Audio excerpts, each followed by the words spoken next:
This is the Northern Ireland Assembly Committee Room 30. What? We need one more member. We shall not forget.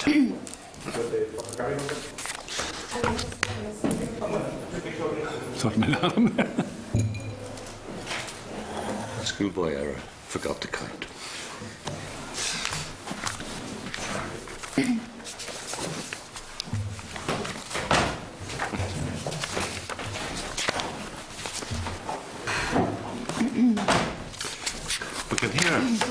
We can do everything except make decisions. Yeah.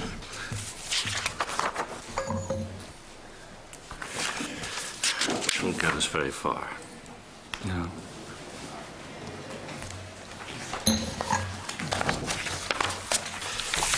Has anything changed? A couple of more tabled items came in relation to the outstanding issues. So is that the So new? there is. That's the new table items, and that's the new brief.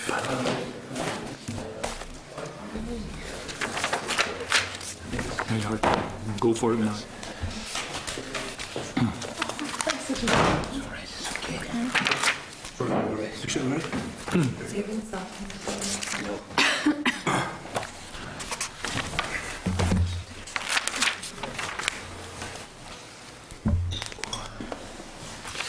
Members, we have 4 substantive items today. A briefing from departmental officials on the progress of Together Building a United Community. A second departmental briefing, this time officials will be with us on the active ageing strategy. Then we have consideration of a written draft of the committee's EU priorities for 2014. And then finally, we return to the NIPSO, so that will be a closed session discussion on options for the powers of own investigations for our proposed Public Service Ombudsman. We'd also scheduled a briefing from the Department on the scoping paper, which was prepared by a senior civil servant in relation to the Magdalene laundries and institutional abuse. In your table papers at page 3 is a response from the Department, which arrived at around 4 p.m. yesterday, and advises that the briefing will not go ahead as the ministers are still considering the options within that scoping exercise. So the correspondence asks that the briefing is deferred until a ministerial position has been declared. Should we write and ask for an indicative timeline with regard to ministerial decision? Would you not be better, Chair, asking is it this mandate or the next that they tend to respond? That's about the head of it. Typical remarks. Typical situation. Yep. So, content if we ask if they can indicate a likely timeline? Yeah. Thank you. Apologies. We've received an apology from Stephen Moutry. Okay. We anticipate everybody else will join us in due time. At page 5 of your electronic pack, members, there's an invitation which come to me as chair from the National Director of the Open University in Ireland, and it's an invite to attend the degree ceremony, which is in Belfast on the 17th of May. Now, I will be unable to accept that invitation. Would any member like to go? Deputy Chair. Give the Deputy Chair, and if he says no, we'll come back. Circulate it around the membership. Okay, thank you very much.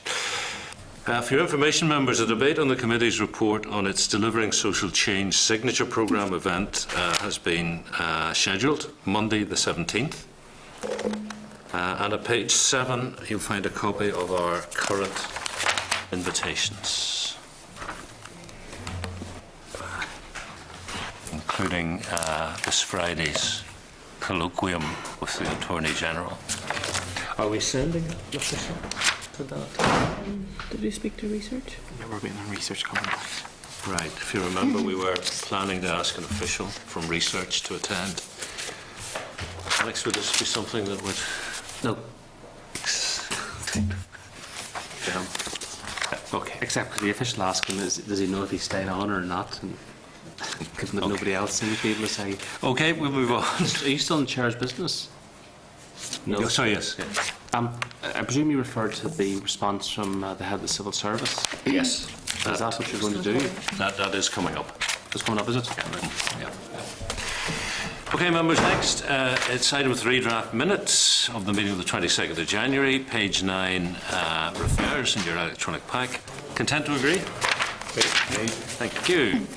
Matters arising then. Last week, we agreed to invite the head of the civil service in his capacity as permanent secretary of the OFMDFM department to come to the committee to discuss the timescales for communication with this committee. Alex Maskey highlighted that the committee review group had been examining communication with committees in a general sense, and he actually asked if we could pull out the information on the recommendations. So what we have is the committee review group recommended, and I quote, that the chairperson's liaison group should strengthen the protocols between the executive and the assembly to ensure the quality and timeliness of information provided to committees by departments. End quote. And the timescales for interaction between committees and departments is currently under review by officials in the assembly section of OFMDFM, and it is anticipated a revised draft protocol will be brought to the chairperson's liaison group for their consideration next month. I will pause for comment, otherwise we shall note. But in terms of the correspondence from Mr. McKibben, Yes. are you Still coming to that, Alex? You still come to that? Yeah, too quick. Very nearly there. Are we content with that process playing out next month? Yeah. Good, thank you. Great. Page 16 of your pack, you'll find correspondence from the House of Lords EU Subcommittee on Agriculture, Fisheries, Environment and Energy. This is an update on its work in relation to an EU proposal for establishing a framework for maritime spatial planning and integrated coastal management. You may remember we spent some time on that last year. The paper from the House of Lords Subcommittee has also gone to the Committee for the Environment, so I suggest we be content to note. Okay. Last week, the committee agreed to write to the head of the civil service. We wanted Malcolm McKibben to come along to discuss our relationship with the department. Page 8 of your table papers has the response from the head of the civil service. It states, following consultation between himself and the First and Deputy First Ministers, that they unanimously think it would be more appropriate for the discussion to take place with the Chair and Deputy Chair of this committee. I think I'm right in saying that's at least as a first step. Yes, he says it is our view that this discussion might, in the first instance, be more appropriately held between you as Chair and your Vice Chair and myself. Alex Atwood. Well, I think first of all, could we acknowledge that at least they had the civil service bleed and prompt replies to various questions that might come from the committee. Secondly, I think the situation is acute and requires an immediate remedy, and what you're being offered is more process, meeting between yourself, the Vice Chair and the civil service, and I think the situation is past that point. I suspect that that not necessarily be the view of the committee, but I think it's past that point. I think these things need to be aired in full committee. Anybody else?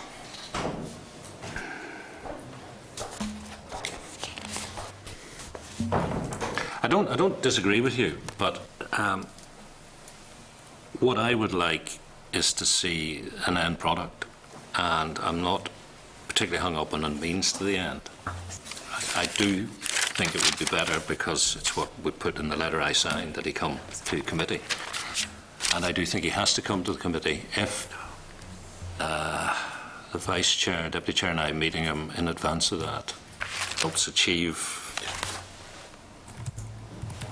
what we want, which is a better relationship with the department, and it takes another week to get them to committee. I'm not going to die in a ditch over it, frankly. But Deputy Chair. Yeah, Chair, I suppose the only potential concern would be if the department considered that meeting having discharged the concern of the committee in relation to the issue. I'm happy to attend the meeting that is proposed, but I can understand why committee members would want a committee meeting as well.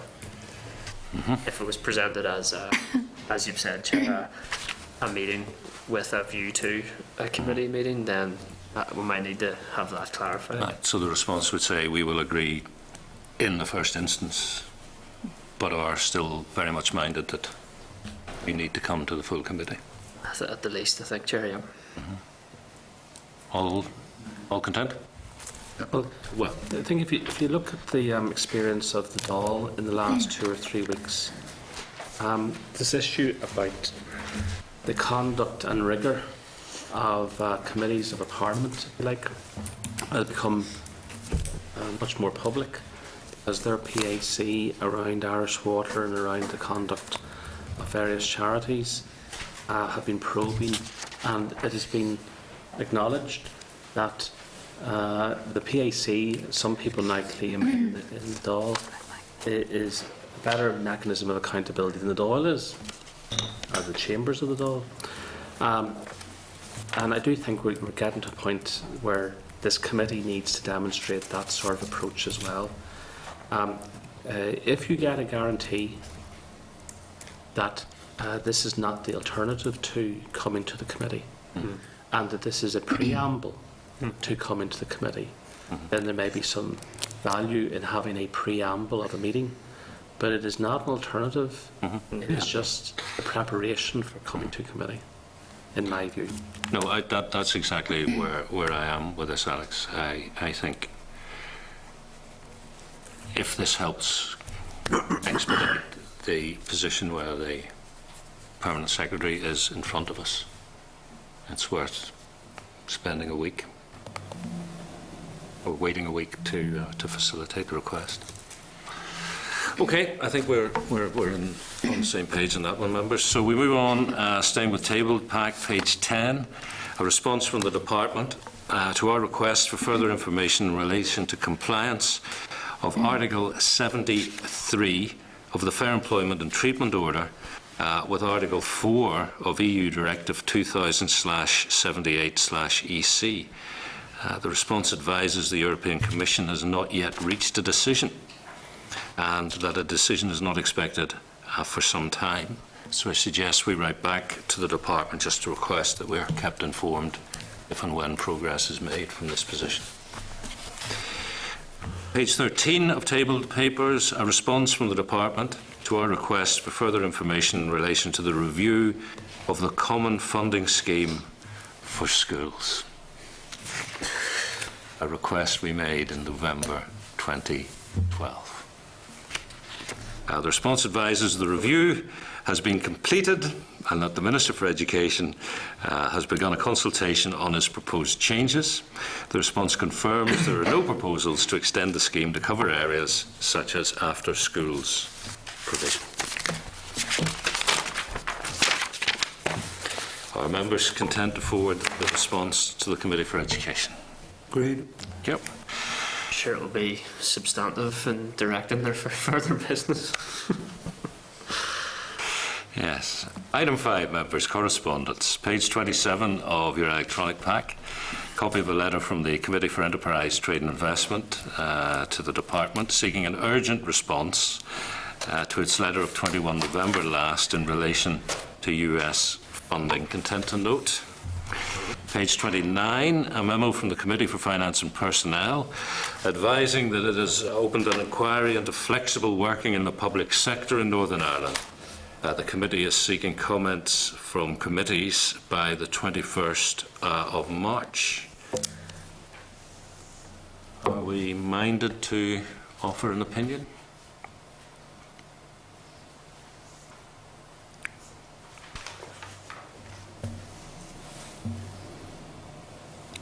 Looks like no. Sounds like a no to me. Obviously, parties will be consulted and can input by that route. Page 33, correspondence from junior ministers, providing an overview of the latest Joint Ministerial Council on Europe, and that was a meeting held in October last. In the absence of comment, content to note. Page 36 is a copy of January's Investment Strategy Investing Activity Report. Again, in the absence of comment, we shall note. Members, next it's item 6, and that's a briefing from departmental officials who are going to give us an update on progress of Together Building a United Community. In your electronic packs at page 40, you'll find the clerk's brief, which highlights the commitments in the document. And then from page 43 is a copy of the T-Buck document itself.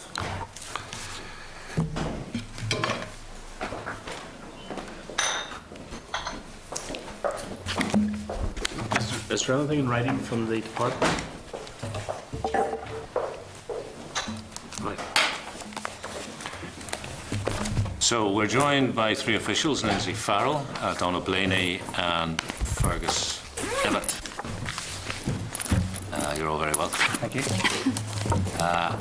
Fergus, I assume you'll be making some opening remarks. I will, Chair, yes. Before you do, can I ask why there were no papers submitted to the committee? I'm not in a position to answer that, Chair. We're happy to take the committee through a detailed briefing and answer questions as fully as we can. Right. I mean, I don't want to get off on the wrong foot here, but you're saying you're not aware of why not. And is it unreasonable that we would expect you, as part of your preparation for coming to committee, to encourage papers to be sent, and if papers are not being sent, to at least know they haven't been sent and know why they haven't been sent? Yeah, as I say, Chair, I'm not in a position to answer that. And No, you are in a position to answer what I've just asked you. Is it unreasonable of me to assume that you would either know that papers had been provided or know that they hadn't and ask why? no, I think it's a reasonable question for you to ask, yes. So why didn't you? Why didn't I? Make yourself aware of whether papers had or had not been provided, and as they hadn't been provided, why not? Well, I'm aware that the papers weren't provided. I'm not in a position to answer why they weren't provided. Again, I want to ask you, why didn't you ask why they hadn't been provided? Well, my intention, Chair, is to give as full a briefing as possible today. I understand that, but we expect papers. I think that's the normal process. Yeah, and I would agree with that, Chair, and we endeavour as far as possible to get papers to the committee in advance. But you don't know why the papers were not delivered? No. Okay. Okay, thank you, Chair. And thanks for the invitation to appear here today with Lindsay and Donna to update the committee on the progress with the implementation of the Together Building a United Community strategy. I'd like to begin by thanking the committee for deferring our attendance to today as a result of the United Youth Design Day. We had the opportunity to brief the committee back in September, and we welcome the further opportunity to engage today. As you'll be aware, the strategy sets out a range of actions and commitments for government departments, communities and individuals who will work together to build a united community and achieve change against 4 key strategic priorities. And those are our children and young people, our shared community, our safe community and our cultural expression. The headline actions range across the fields of education, housing, regeneration, sports, community interaction and interfaces. However, the range of commitments and actions extend well beyond the 7 headline actions, and in total there are around 35 other actions and commitments which compositely will contribute to achieving our vision of a shared, united and reconciled community. With the agreement of members, I propose to focus quickly today on progress against the 7 headline actions, developments with establishing the delivery architecture required to monitor implementation, and where we are with augmenting the existing Equality Commission to become an Equality and Good Relations Commission. In relation to the headline actions, senior responsible owners for all headline actions have now been appointed by departments with lead responsibilities. and compositely they make up the membership of the Good Relations Project Board, which has now met twice. And this project board will report directly to the ministerial panel on delivery of the strategy.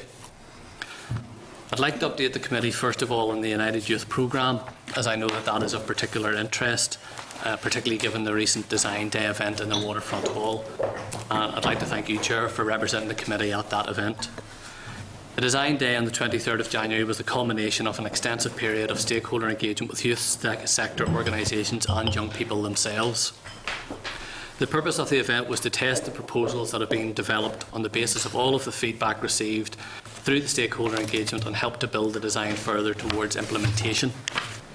The Design Day attracted an attendance of almost 300 people, including 60 young people, and all of the feedback received will be analysed, and a summary report outlining the key emerging themes will be published on the OFMDFM website. A United Youth Advisor has been appointed to take forward the next design stage to bring the programme towards implementation. The Department for Employment and Learning has lead responsibility for this action, and we are working very closely with DALE with regards to development of the programme. In relation to the 10 shared education campuses, the Department of Education launched a call for expressions of interest from schools across Northern Ireland on the 10th of January, and it was announced that applications would be accepted until the 31st of March to access funding for the delivery of the shared campuses. With regard to urban villages, the Department for Social Development has identified a senior responsible owner, and a high-level design specification has been developed, the core aspects of which have been identified as creating community space, improving the area and its aesthetics, providing a range of uses within the area, and community focus. In relation to the summer camps commitment, OFMDFM is currently taking lead responsibility for the headline action to create 100 1 or 2 week summer schools or summer camps across Northern Ireland. Approval has been given to a pilot year-round interventions programme to be run across the Belfast City Council area from summer 2014, with rollout across other district council clusters as soon as possible. This pilot will provide a test ground for the commitment within the Together Building United Community strategy for 100 summer schools and camps. And the delivery of summer schools and camps across council areas this year is a year in advance of the commitment's target date. In relation to shared neighbourhoods, DSD is leading on this work and is at an advanced stage in developing proposals and a funding package. Initial scoping has identified potential sites, an indicative budget and associated timeline. An initial decision on the schemes to be developed will be made in the near future. DCAL has been appointed as the lead department to take forward the headline action on the programme and is developing proposals for the design and delivery which will meet strategic priorities and fulfil the commitment to build on the legacy of the Olympic and Paralympic Games and work across all sports to develop significant programmes for cross-community sporting events. In relation to the removal of interface barriers, design proposals are at an advanced stage to start work towards establishing the 10-year programme to reduce and eventually remove all interface barriers, working together with the local community. A very successful co-design event was held in Belfast Castle in November. That's the end of the update, Chair, on the 7 headline actions, and I'll just bring the committee up to date on a couple of other aspects of the strategy implementation, if that's okay. In relation to the establishment of the Equality and Good Relations Commission, a transition group encompassing representatives from this department, the Equality Commission and the Community Relations Council has been established to manage the setting up of the new Equality and Good Relations Commission.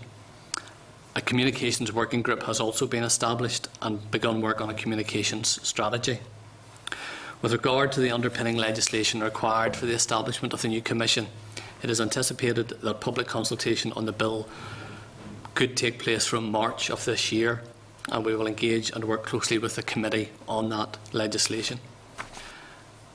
If that timetable is followed, an analysis of consultation responses will go to ministers around August of this year, and the draft bill will then be finalised and cleared for introduction in the Assembly around January of next year. In relation to the review of funding, one of the commitments within the strategy was to commission a comprehensive review of the structure, delivery and impact of existing funding delivery mechanisms. And the findings of that review would be used to determine and shape the future funding delivery model. The Strategic Investment Board has now identified appropriate resources to carry out the review. Work has commenced and is going to be done in 2 phases, both of which should be completed by June of this year. And very briefly, in relation to the delivery architecture, it's clear that a strategy of the scale of Together Building a United Community requires collective commitment across all aspects of government and our society. Significant work has been done over recent months to establish the delivery architecture. The Ministerial Panel, which is the central component of that structure, met on the 16th of December, and all departments were represented at either Permanent Secretary or Ministerial level, and it is due to meet again on the 27th of March. The Good Relations Project Board, which comprises senior responsible owners at Deputy Secretary level, has met twice already, with the next meeting planned for the 19th of March. And work is also underway to establish the range of thematic subgroups envisaged in the strategy. And these structures compositely will drive forward the implementation of all aspects of the strategy. We welcome the department welcomes the committee's ongoing interest in the implementation of the strategy and look forward to working closely with the committee as the implementation phase develops across all strands. I'm happy to take any queries or questions, points of detail. Okay, Fergus, thank you very much. I suppose a natural starting point would be that design event for United Youth at the waterfront. Full house, busy day. You gathered a lot of information from what I could see, particularly from the young people. So can you give us your early take on the sort of reaction you're getting? I can, Chair. We have sent out an online survey for people to complete in terms of what they thought about the day, and I can give you the figures that we have received so far.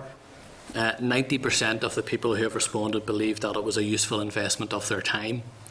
95% believe that the event raised awareness of both the strategy and the United Youth Programme. Over 80% felt the event gave them an opportunity to input to the design of the programme. And again, over 80% felt the event will help to further inform the design. So we believe that those are very encouraging statistics from the people who have responded to date.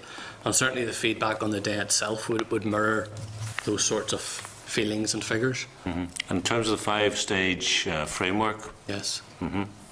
Yeah, Positive. I mean, that was broadly received. That had already been developed out of the work that had taken place thus far. And really part of the day was to test if people still believe that that was an appropriate way to take the programme forward. And the feedback we have received so far would suggest that it is. And you employed a mentalist to stage the event. Sir Humphrey might say bold. Well, we employed an individual that the department had worked with previously in that capacity as MC. He wasn't there to do his stage show as such.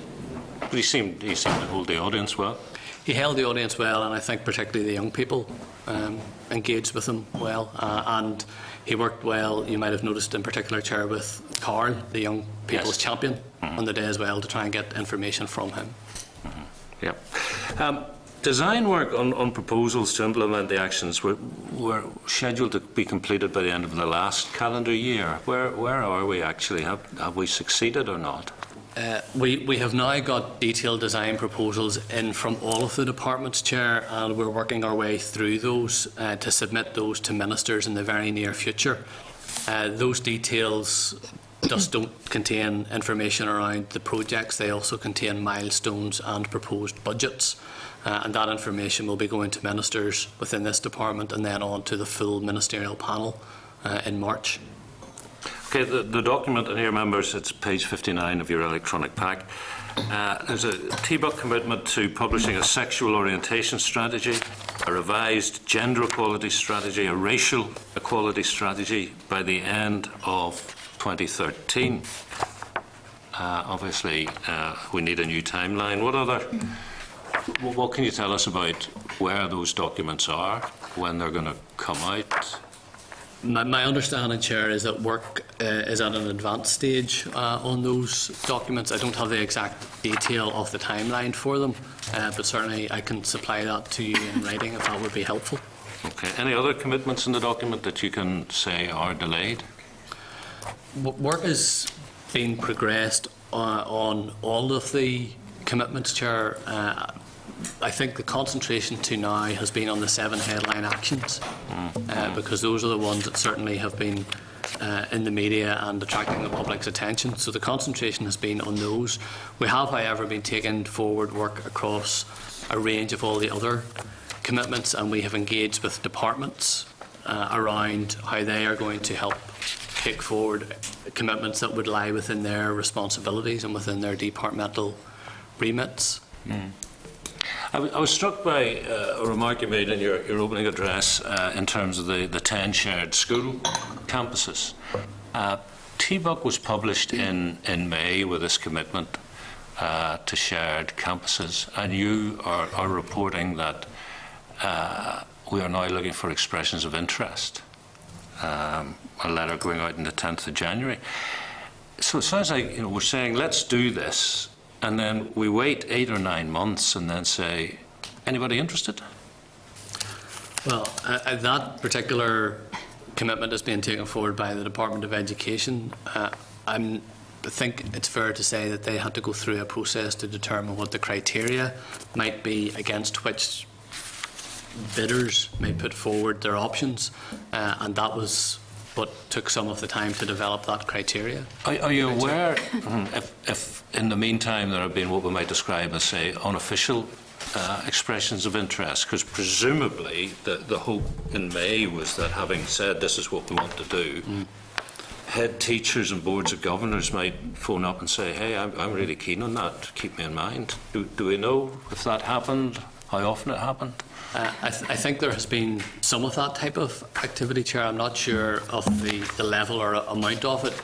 However, I don't think that would have precluded the Department of Education with going out for its expression of interest, because clearly any school or group of schools that wants to apply will have to satisfy the criteria that have been set out. Yeah, that's what I was saying, unofficial expression of interest. I think very soon after the strategy came out, there was a group of schools in Armagh, for example, that went fairly public very quickly around what their thinking was, and I'm not sure to what extent there have been other schools that have done that as well, either behind the scenes or in public. What about the definition of sectarianism? Are you progressing that? That is one of the issues that may come through in the proposed legislation for the establishment of the Equality and Good Relations Commission, and that may be a mechanism through which that is tested. I think from memory it sets out in the strategy that an option for a definition of sectarianism, and I think the commitment is to work towards having agreement around that definition. And who is responsible for agreeing? Who's at the table? Sorry, Chair, which table? Agreeing a definition of sectarianism. Who's inputting to that? Well, I think that clearly through a public consultation on any draft legislation, anybody that has an interest will be able to help shape what that consultation might be. The definition is set out in the document was based on a DOJ, Department of Justice definition. And in terms of the new Equality and Good Relations Commission, are you confident that the legislation will be through before the end of this mandate? Yes.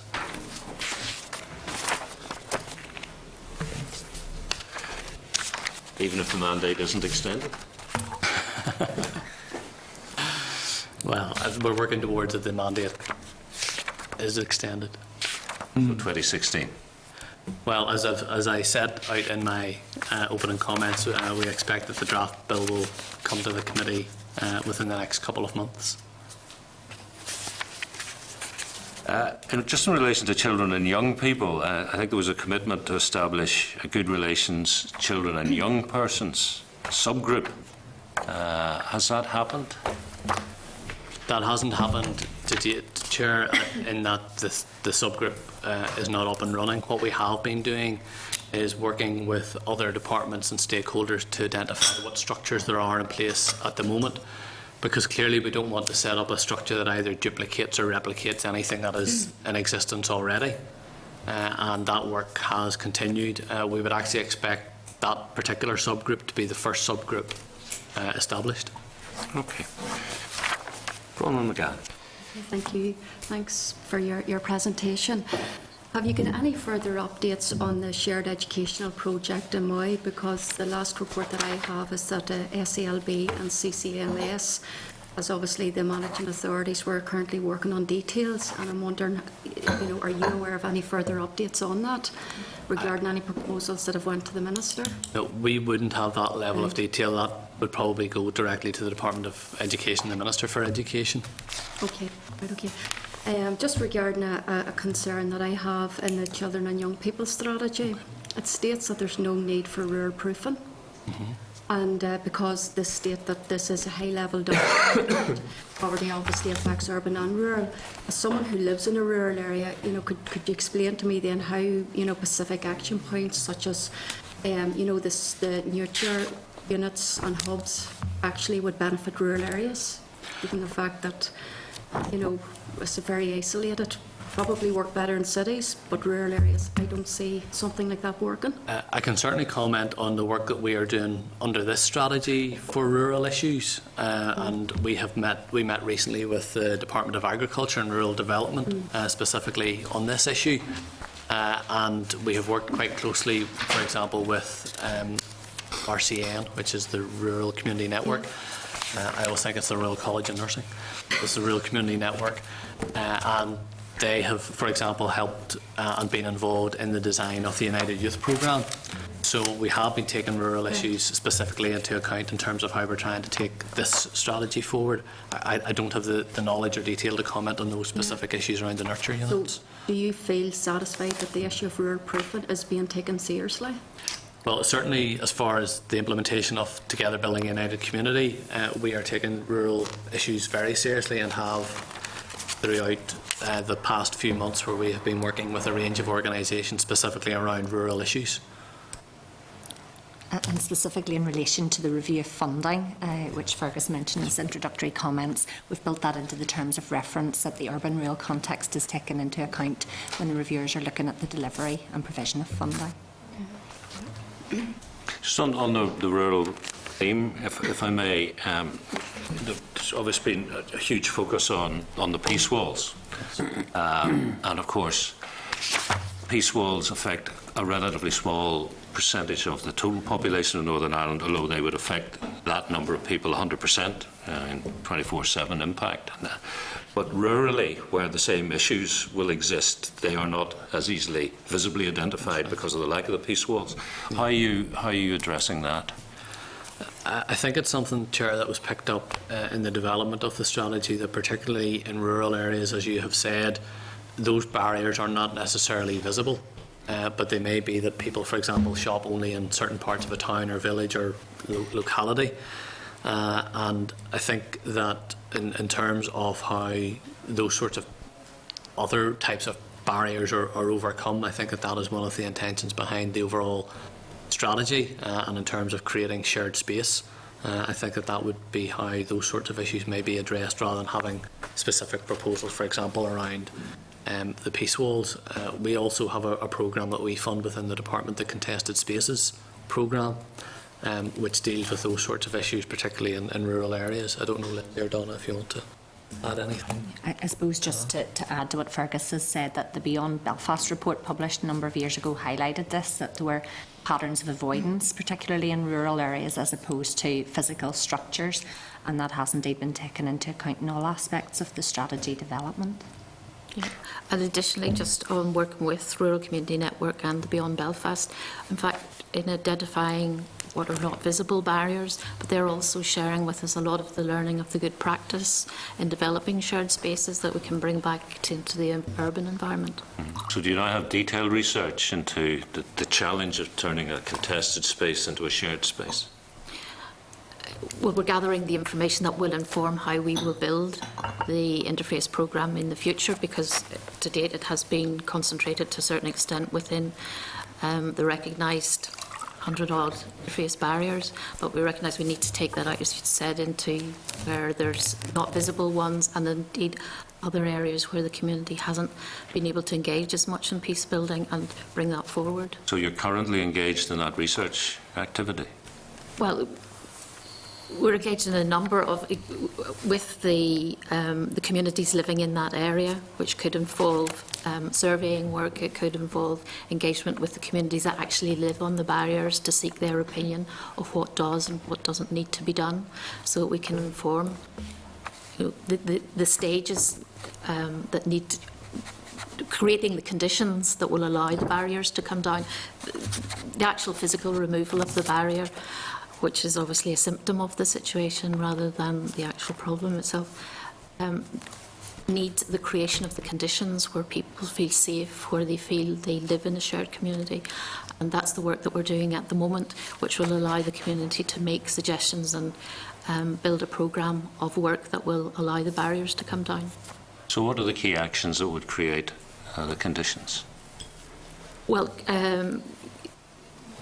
there are a number of issues, and particularly coming out of the engagement process we've had with community groups to date, and we'd say there's an issue of community safety, an issue of the need for regeneration, need to make sure that there are opportunities for the people living in the areas, and it's not just seen that they're the cause of the problem, and we need to address those problems. And once people feel confident that those issues are being addressed, then that will allow them to, if it's that we need to remove, we can remove barriers, and it might be just barriers on individual houses as a first stage before we actually, such as grills and windows, that sort of thing.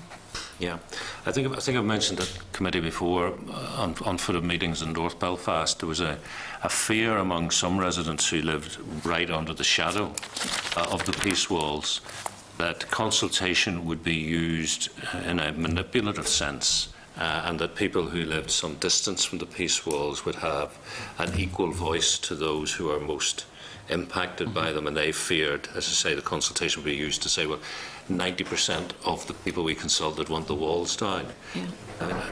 Is that what you are hearing, and how are you addressing those concerns? Yeah, it is very much so, and the fear factor, and even though in the original announcement back in May, Minister stated, that nothing would happen without the buy-in of the community, you weren't getting that message across clearly enough, and that has been part of the learning process that we need to re-emphasise that. But what we want to do, and to build that creation of the conditions, and we're using the IFI Peace Walls model, where we're bringing the appropriate people and their representatives around clusters of peace walls to discuss the issues that are specific to the people living in that area, and getting an unbiased opinion of what can be done, what needs to be done, and then building that into a programme of work. Yeah, but I think, Donna, the concern I'm trying to reflect is that there is a concern about how you define without the consent of the community, specifically how you define community. Does somebody who lives half a mile from the peace wall have the same voice as somebody who lives in the shadow of it? I accept that it's going to require a judgment call, and it is not scientific, it is not necessarily black and white. It's difficult, but I'm just asking how you're, if it's on your radar, and if so, how you're managing it. It certainly is, Chair. I mean, I think part of the learning from the IFI Peace Walls programme is around that specific issue, and if you want to use the phrase the gatekeepers, how do you, not ironically, how do you get past the gatekeepers in communities so that individuals believe that they have actually contributed personally to the solution? And some ways have been developed to do that. I mean, such as very simple things as in providing visual representations of what the area might look like, and allowing people an opportunity to see those and comment on them, and making them publicly available. We're also aware of some groups that, rather than do that in sort of big rooms, have actually gone door to door in communities as well, so that people feel more confident and comfortable in giving information, where as if they're in a big room they might be looked at, so that there's that type of learning is coming through. Be useful. Alex Massey. Thank you, Chairman. Thanks for your I'm just trying to kind of get a wee sense of some of the structures and the drivers for taking some of this stuff forward, and if we could use a couple of examples in terms of under commitments around cultural expression, just using these as examples. So I know there's ministerial panels and so on to be established, but in terms of like where we have a commitment about to use a restructured district council good relations programme to examine ways in which culture can be celebrated and so on and so forth, or developed through the Arts Council, options around shared community relations weeks and then encourage the continued use of the arts and sports as means of improving good relations. They're all commitments I appreciate, and some of that you can see it been done. But can you give us a bit more information around the structure of that and how they've been driven? Because in my opinion, none of that will happen unless it's actually been driven, or there's a lead minister or a particular panel. Okay, certainly. In relation specifically to the District Council programme, our department has the lead in that. And we held a conference with all the District Council Good Relations officers just before Christmas, where we set out very clearly what was contained within the strategy that would impact potentially on councils, not just as they exist at the moment, but in the future as well under their new clusters, and that what the requirement would be, we fund roughly at the minute around £3 million of programme out to district councils each year, and that from this financial year starting in April, that funding will be tied very closely into delivery of the strategy. So they will have to demonstrate at a local council level how their activity on the ground is helping to implement the strategy. So that's one of the specific ways in which we're doing that. In relation to the other two issues then around the Arts Council and Arts and Sports, DCAL will be the lead department for that.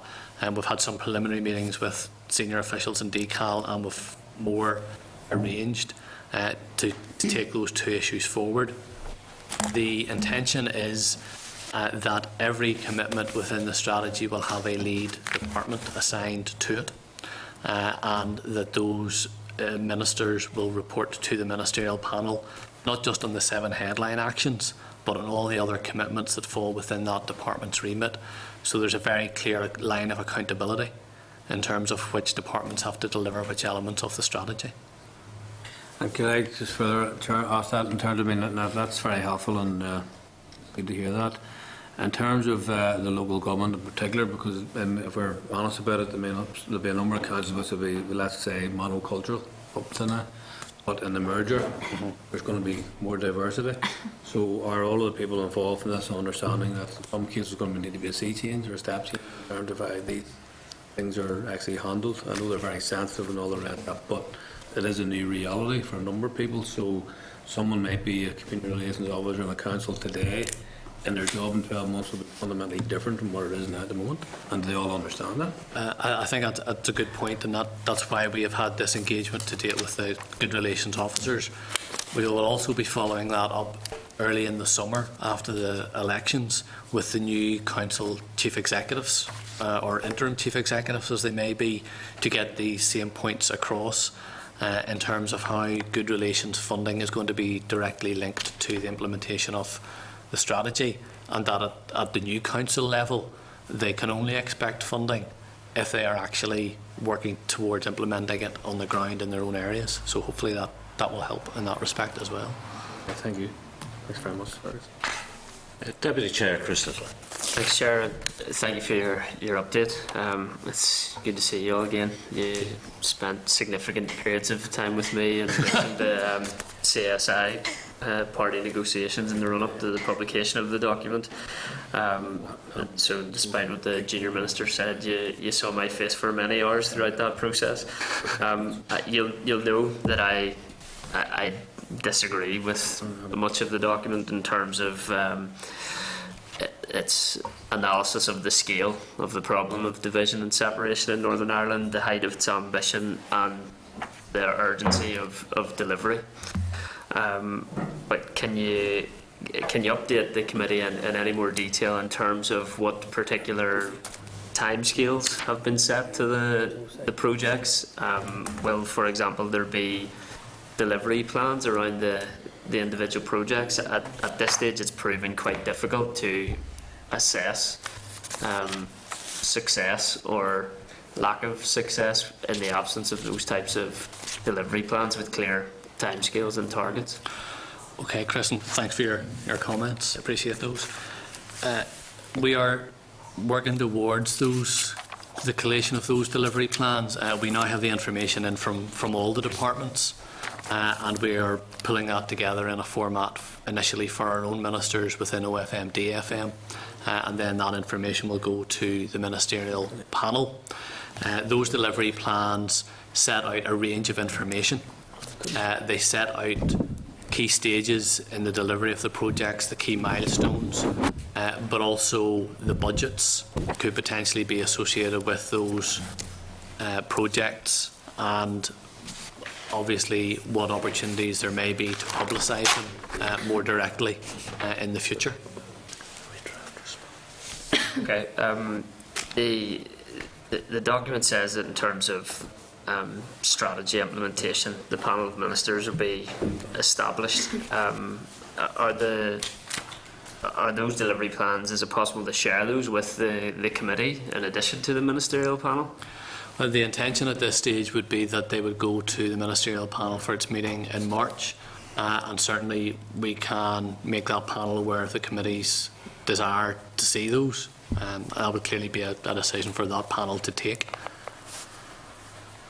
Okay, and in terms of another key issue in the document as well, it stated that work in government, an aim to work in government and with people to achieve our objective of removing all threatening and divisive symbols that are being used in a way to cause intimidation or to glorify violence, hate or prejudice. How is that going to be taken forward?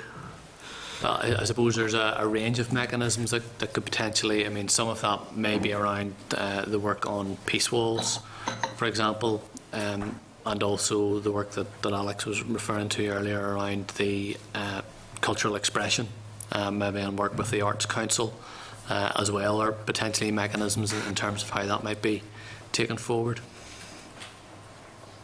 Okay, and is there any timescale in place for the delivery of the 10 shared education campuses? The time frame at the moment is that the expressions of interest have to be in by the 31st of March. Clearly after that then the bids will have to be assessed within the Department of Education, and one could imagine that beyond that then, if planning, permission etc. is involved, that it might take a bit of time before diggers are on the ground, so to speak. So there's no firm time frame, Chris. I think it would just depend on the individual projects and their state of readiness.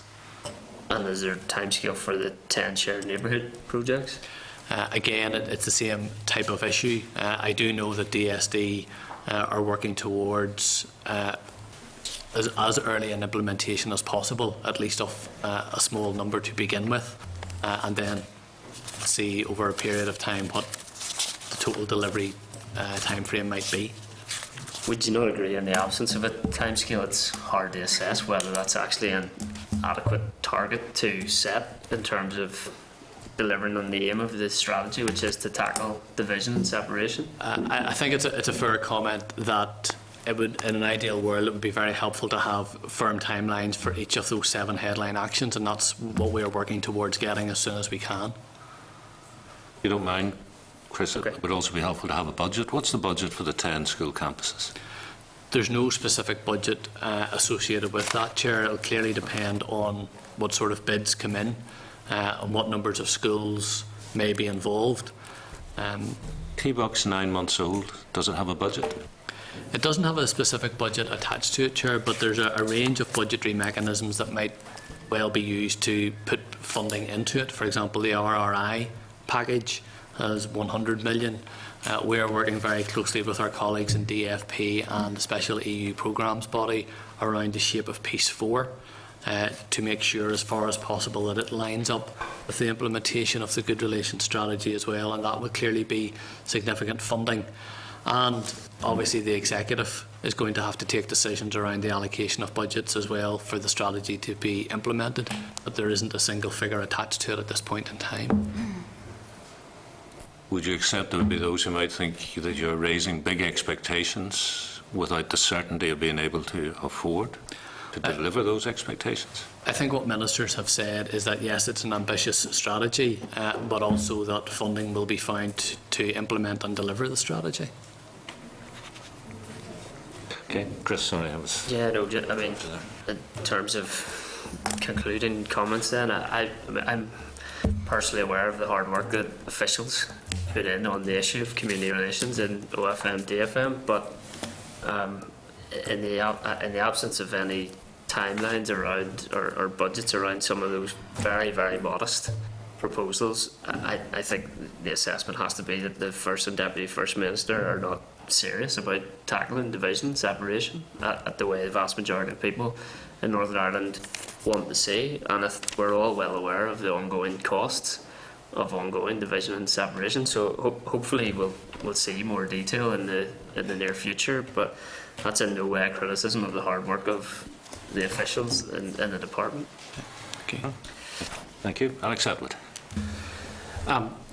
First of all, to say that it's also my view that TBUC is a start, but a moderate start, and that the content as is, certainly from my point of view, from my party's point of view, we don't support elements of it. For example, to give more function to a public body like the Equality Commission, that in many ways has lost its way over recent years, doesn't seem to me to be the wisest counsel.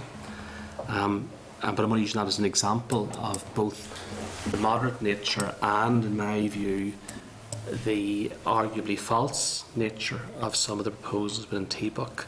And all of that was made clear at the executive meeting, where the executive carefully chose words in taking TBUC forward.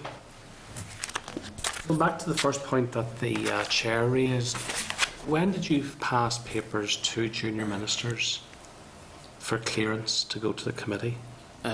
We don't pass papers to junior ministers. We pass paper to private offices for all the ministers. When did you pass papers to the private office? Last week. When last week? Last Thursday. And did you make any inquiries about when, why? Did you make any inquiries, first of all, as to why the papers hadn't been released, approved and released for the purpose of this hearing? Yes. And the answer you got was? The answer we got, which is the answer we get with any papers, is that they're still under consideration. Isn't it the case that this hearing was delayed a week? 2 weeks. 2 weeks. So here we have a situation where the committee was asked to delay evidence from yourselves, and here we are 2 or 3 weeks later, and we don't even have papers to rely upon when we come into questioning witnesses on behalf of the First and Deputy First Minister. It just seems to me that all the latitude's been given to the Office of First and Deputy First Minister, both in terms of this hearing being delayed and then not getting papers in respect of what we might ask. Can I comment on that, Chair? Of course. I think the reason for the asking for the delay was because officials were very heavily engaged in the United Youth Design Day, and I recognise that at the outset.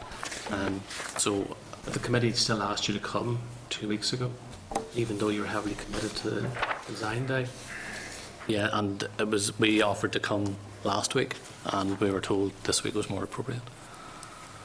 In respect of the 35 actions and 7 headlines, do you not think, given the issues that have been raised around finance and timelines, that it is time for an updated document to capture all that's going on and to outline what the timeline should or should not be? Is it not time for that to be done and published? Given that, as you'll be aware, there was somewhat of a fanfare in the launching of TBUC. Is it not now a rerun? Time for a rerun? I think, as I've said in response to some of your colleagues, we now have the detailed project plans in from all departments, and that information will be going to the ministerial panel at the end of March, and we will certainly make the ministerial panel aware of the committee's request to have that information. That information would contain detailed proposals, milestones, timelines and budgets. Well, I look forward to seeing that, because it is the experience of this committee that when it comes to OFMDFM, when it comes to timelines and comes to commitments being achieved, that doesn't transpire. And whilst there is some doubt about timelines and resources around this whole thing at the moment, Nonetheless, to be fair to the officials, they have laid down some very specific timelines in their advice to this committee today. For example, a bill before the Assembly in January of next year. For example, the conclusion of the review of funding by June of this year, and so on and so forth. You could argue that there's more certainty coming from the officials in respect to Summit book than might be the case in respect to many other aspects of policy within FM and DFM. But let me ask you about that. Given that you say that the funding review will be finished by June, are you satisfied that the outcome of the review and decisions arising from the outcome of the review will not create any difficulties for groups that are delivering community relations work, mindful, as you indicated earlier, that some of them will be looking for Piece 4 funding and there hasn't even been a consultation yet on Piece 4 funding. So can you give a reassurance to the committee that when it comes to this review and a timeline for the review, that there's not going to be any issues or difficulties being experienced by groups in terms of the work that they do, given the fact that the review of funding is ongoing and that the consultation on Piece 4 hasn't even started? Okay, the review of funding is going to be in 2 phases. The first phase is up until the end of March, and that is really, for want of a better phrase, a desk-based piece of work, which will look at the evaluation of programmes specifically that our department and other funders have funded in the past, such as the Contested Spaces programme, the District Council programme, North Belfast programme and others, but also funding that has gone into the sector from the likes of the International Fund for Ireland and Atlantic Philanthropies. The second stage then will be to analyse that information and bring forward proposals and recommendations as to how the totality of funding, not just through this department but through other departments like DSD and DOJ, can potentially be best used in the future to help implement the delivery in totality of the strategy. We do expect that by the end of June. That is the timeline we are working towards. That clearly wouldn't have an impact on any funding the next financial year, 14-15. There may, however, be lessons to be drawn out for the funding beyond that. And I think the intention is to make sure that funding is aligned as far as possible with the strategic direction of the intent of the document. So to answer the question, do you anticipate, given that there hasn't been a consultation on Piece 4 yet, do you anticipate that given the timelines that you're working to June, that thereafter there'll be any issues of concern that might arise for groups that are looking for funding, given that there's one review of funding ongoing and this consultation hasn't even started? Do you think that when all that works through the timeline, you'll be able to create certainty for funding of groups as opposed to have further doubt about funding of groups? Because clearly there's some doubt at the moment given no consultation on Piece 4 and given the review that you're undertaking. Yeah, we understand the difficulty some groups are in with their Piece 3 funding coming to an end. And AP funding coming to an end. And AP funding coming to an end as well. And we are working closely with SEUPB around the development of Piece 4. I think the view that may be taken is that Piece 3 funding is for specific projects. It's not necessarily a guarantee of core funding. Certainly our intention would be that our programmes that are funded within this department would continue. I can't make any comment in terms of what Piece 4 funding might look like, or indeed what groups might be funded under Piece 4 or the projects that might be funded under Piece 4, because the aims and objectives of Piece 4 may be different to Piece 3. But as things stand at the moment, you've given us the reassurance that you don't think there's going to be any questions that might arise in terms of funding for various groups delivering communications work, as you can see it at the moment, based upon the uncertainties that exist at the moment? Certainly not for 14-15, no. In terms of the delivery of community relations work, there's a review ongoing at the moment, as you'll be aware, I presume, in terms of the VSS. And certainly I think that on the far side of that, one of the outcomes should be that third-party groups deliver some of the VSS function, because I think they're best placed to do so.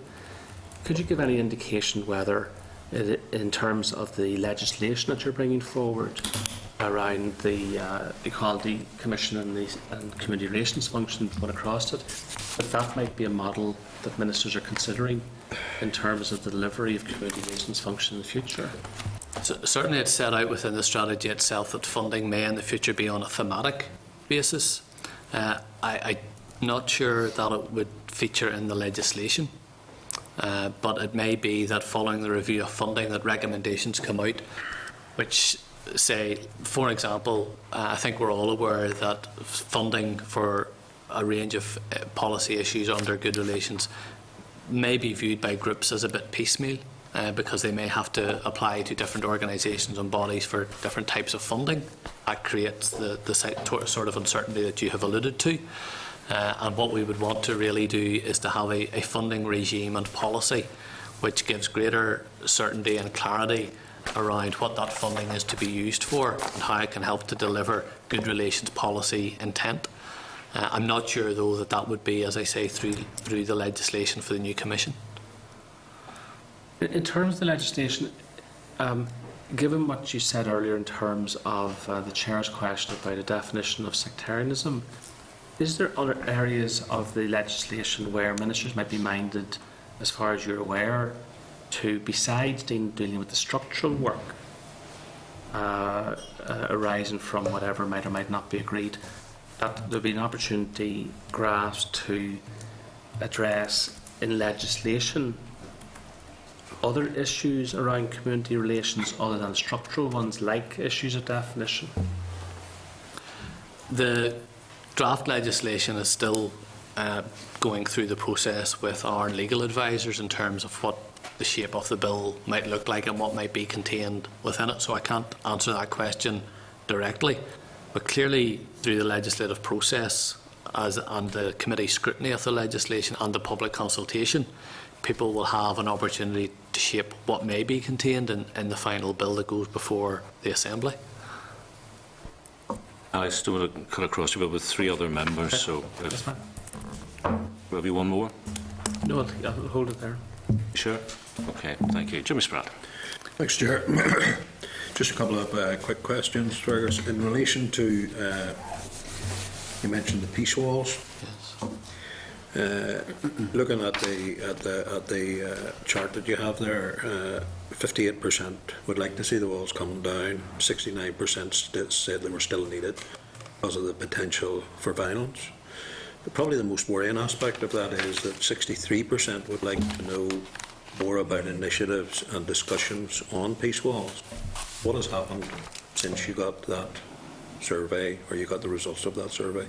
I'm not sure of the exact date of that survey, Jimmy, but I can certainly give you an outline of what we have been doing to engage with people who've been most impacted. People know exactly what's happening, those most impacted. There's a range of, if you pardon the phrase, structures around this, and Donna can give a lot of the detail. At a high level, there was a co-design day in Belfast Castle on the 15th of November, and I think around 50 or 60 people attended that from a variety of community groups and people who operate on a day and daily basis in interface areas, where we made it very clear that we wanted to work with them to try and allay any fears that a solution would be imposed upon them. As Donna has alluded to earlier, there's two very distinct phases in the removal of any structure. And the first one is the critical one almost, which is creating the conditions within the community to allow work to happen. And we were trying to give reassurances around that.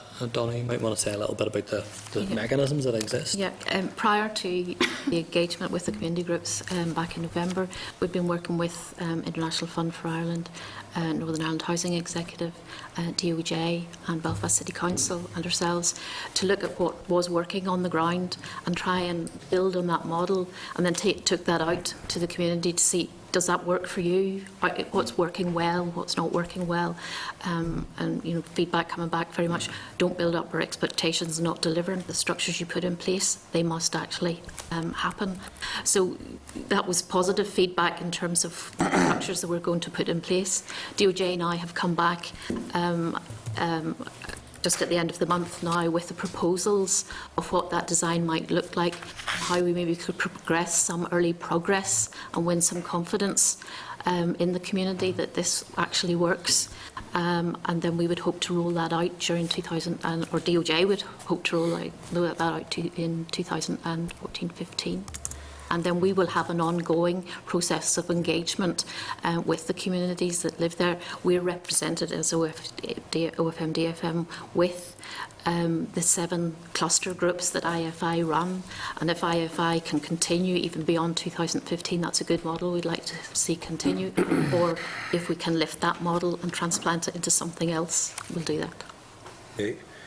The other area, Fergus, if I could take you back to a question the Deputy Chair asked you in relation to the urban villages. How close are we to making announcements in relation to those 4 areas? Will it be a couple of areas first, or? I know that a significant amount of work has been going on with DSD in terms of identifying potential areas.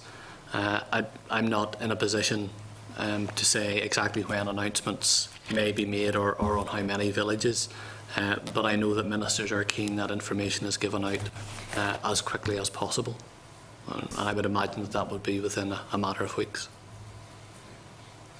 Thanks. Leslie Cree. Thanks, Chair. I'd like to return to the budget situation and the availability of funds. As you know, we're now in the spring supplemental estimates process.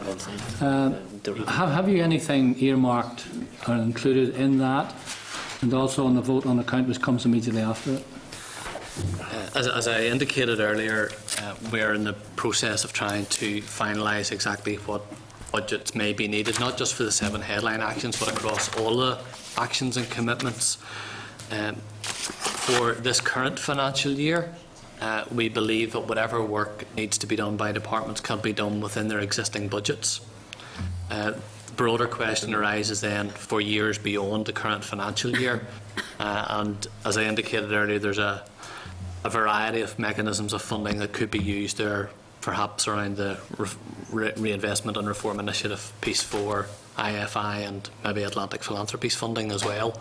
So we're looking at the totality of funding that may be available, not just from the Northern Ireland bloc. Well, I was thinking particularly of that because there must be a fair amount, in the social investment fund. What was? Do you have any handle on that? I don't have the specific details of that, but clearly any money that is available, we will be looking to see how best that can be used to implement strategic priorities of the department, whether that's through Together Building a United Community, SIF, delivering social change projects or others. And see, there is a built-in overhead, I understand, this year, and I was wondering if you had any money covered by that, so that in fact it wouldn't end up having to go back to the Treasury. I'm not sure of the specifics of that point, so I'm sorry, I can't give you an answer, but if you maybe want to write to us about it, we can try and deal with it. Just another final point, Chair, just on the social investment fund money.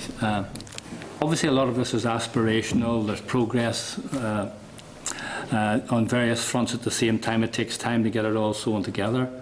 But do you think that money spent, for example, from the Social Investment Fund on improvement in those areas, albeit maybe on a small scale, would be vital and could in fact positively help all of the other work that you're undertaking?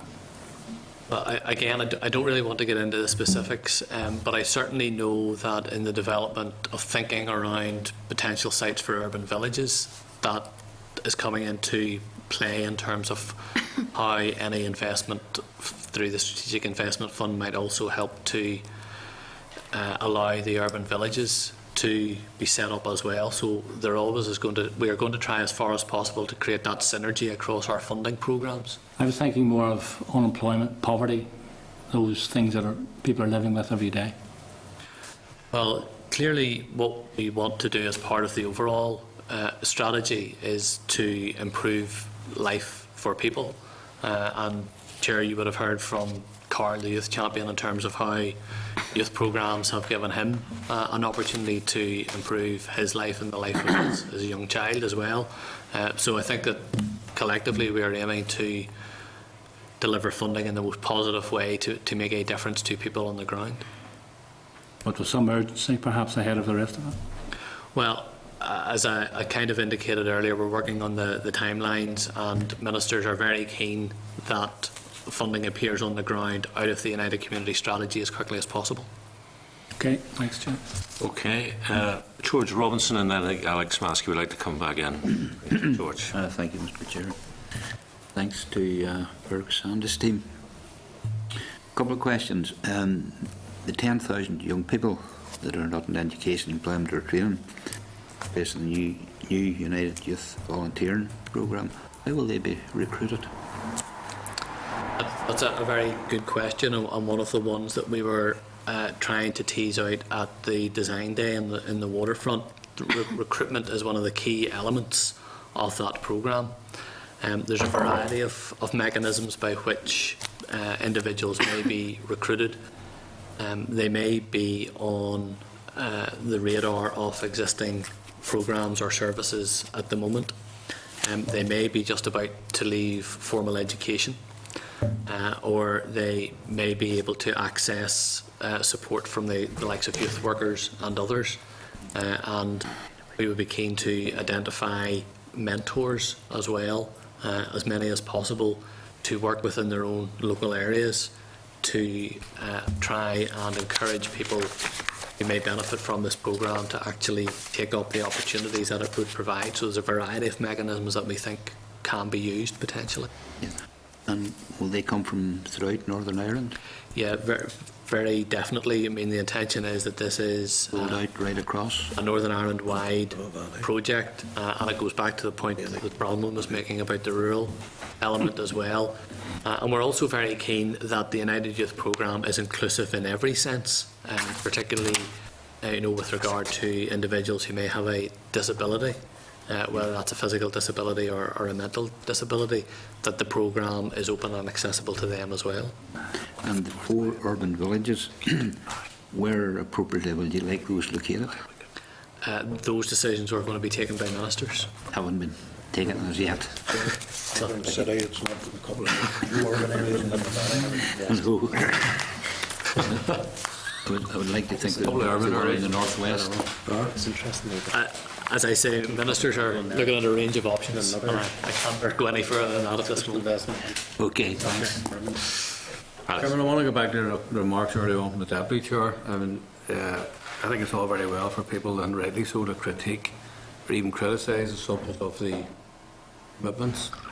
Although it will be helpful when people are criticising, maybe put forward some positive and constructive ideas. But I resent the suggestion from the Deputy Chair that Martin McGuinness, I can only speak for Martin McGuinness as a Deputy Chair, or Deputy First Minister, so the DUP to speak up here relevant. But any suggestion around the table, especially from the Deputy Chair of this committee, that Martin McGuinness as the Deputy First Minister is not serious about tackling division, is disgraceful. And I resent that, and I would like the Deputy Chair to withdraw that remark. I think it's totally and utterly ridiculous. Well, okay, you've made your point, and that's fine. Chris made a statement. I will put it back to Chris. Well, I would make a similar point, Chair, just before you put it to anybody. I resent the remark as well, but it's typical, the remark coming from the Deputy Chair. Okay, well, look, I am simply going to put it back to Chris. I am not asking Chris to withdraw. I just offer him the opportunity to respond. Thanks, Chair. I have no intention of retracting what I've said, but I acknowledge that other members are entitled to make their comments as well. Okay. More about you than the Deputy First Minister. Absolutely. Okay. And the First Minister as well. Well, the comment has been made and has provoked significant and solid response from the two parties, and that's on the record. I think I would ask the Deputy Chair to reflect on his remarks, because it's more important, because it is coming from the Deputy Chair, but I would consider to be a very serious allegation against public. Chair, all I can say in terms of answering the request to be substantive is that my comments are based on the content of the strategy and the progress to date, and delivering what is modest targets in the document itself. That's what it's based on. There may be an argument around modest targets and them not necessarily accepting it at all. There's a difference between what may be described as modest targets and the motivation and impugning the integrity of the Deputy First Minister. That's what's happening by the Deputy Chair of this committee. And that's that in this committee meeting. And that's exactly in the case mirror. of the First Minister as well. Absolutely. I would support that, to this point of view. Well, I think the Deputy Chair is in no doubt. But it's not surprising that he makes such remarks like that. Well, we will return to it, but the Deputy Chair doesn't reflect on the remarks. Well, you're formally asking the Deputy Chair to reflect on the basis of that. We'll return to that at this meeting, at another further meeting. Okay. Can I ask one last question, Fergus, with regard to good relations indicators? Yes. Do you have an agreed set of indicators as we speak? We're coming to brief the committee on this next week, Chair. So happy to go into detail then. There is a consultation paper has been issued at this point in time. I would apologise to the committee that it wasn't given the appropriate advance sight of that consultation document. I'll say that in advance of appearing next week, and I'll repeat it again at that point in time. But clearly we want to engage with the committee about how those indicators are finalised. So to answer your question, the indicators won't be finalised until after the consultation has closed. Okay.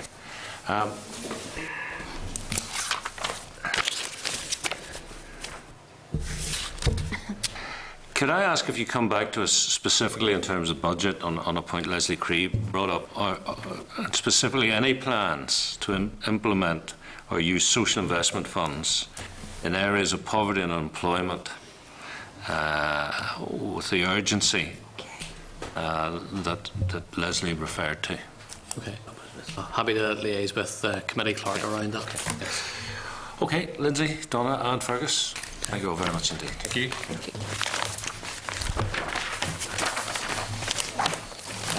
Members, for reasons that will become apparent in a moment, could I propose that we do not go to item 7 just yet and instead move as quickly as possible through agenda items 8 to 10. Agenda item 8 is the committee's draft European priorities for 2014. In your electronic pack, the clerk's brief is at page 289, and a copy of the draft priorities starts at 290. All statutory committees are selecting their priorities for EU activity in 2014. This committee will collate the responses and put it into a report on Assembly Committee European priorities for 2014. Previously, we have agreed 5 priorities, namely tackling the gender pay gap, accession of the European Union to the European Convention for the Protection of Human Rights and Fundamental Freedoms, European Accessibility Act, subsidiarity monitoring, and a committee inquiry into the Barroso Task Force. Are you content that these papers are included in the report as the committee's European priorities for 2014? Great. Thank you. Also at page 298 of the pack is a copy of the committee's activity on the 2013 European priorities. This will be included in the committee's report. I will pause if anybody wishes to comment on that aspect. Otherwise, members, page 317, you'll find a copy of the committee's forward work programme. We have requested a briefing from ministers on Maize Lawn Kesh and a briefing on the racial equality strategy. However, we have not received any further information from the department that this will be happening, and we are expecting ministers next week. And if nobody has a comment on that, item 10 is any other business? Any other business, members? If not, then if we can return to agenda item 7, which is our second briefing. This is from officials again, this time in the matter of the active ageing strategy consultation. At page 161 of your electronic pack is a copy of the draft consultation document, which is embargoed. And we welcome to the committee Dennis McMahon, Margaret Rose McNaughton. Sorry, And you are not Stephen Orr. No. Susanna Allen. Susanna Allen.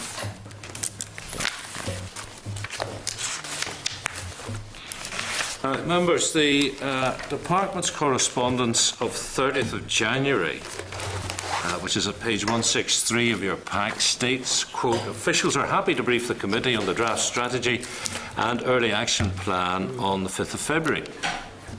But on page 161, the correspondence of the 31st of January states, quote, officials are available to attend the committee on 5th of February to update members on the engagement and processes undertaken in the development of the active ageing draft consultation document. However, as the document is embargoed, officials are not in a position to discuss the content of the document in public session. Now, the clerk sought clarification on why the document is embargoed, and was advised that while there is scope to make changes on the basis of the committee's views on the document, ministers wish to ensure the key elements of the strategy are announced by them, as is the normal given their role.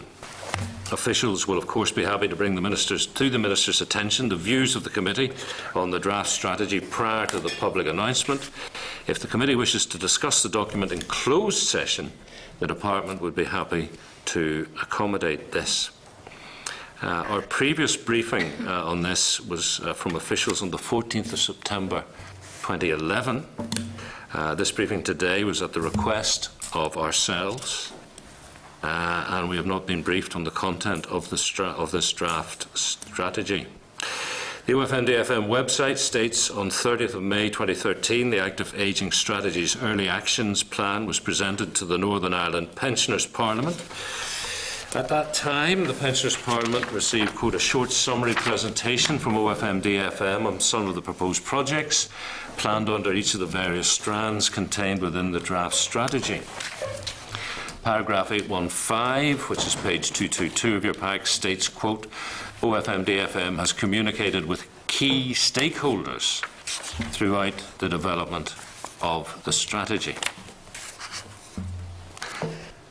So, members, the long and the short of it is we might rightly feel under-consulted, and we are now being asked to go into closed session if we want to discuss any of the content of this draft strategy. Chair, it seems to me it is an embargoed document, and isn't there an announcement in February sometime? And we've been given a copy of the document, which obviously nobody can use, but the fact that it's an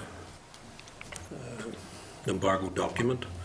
I think the bottom line is, if we're going to be able to get some deeper discussion on it in closed session, I would so propose that we go into closed session.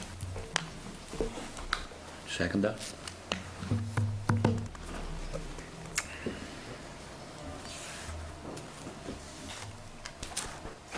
It's Hobson's choice, isn't it?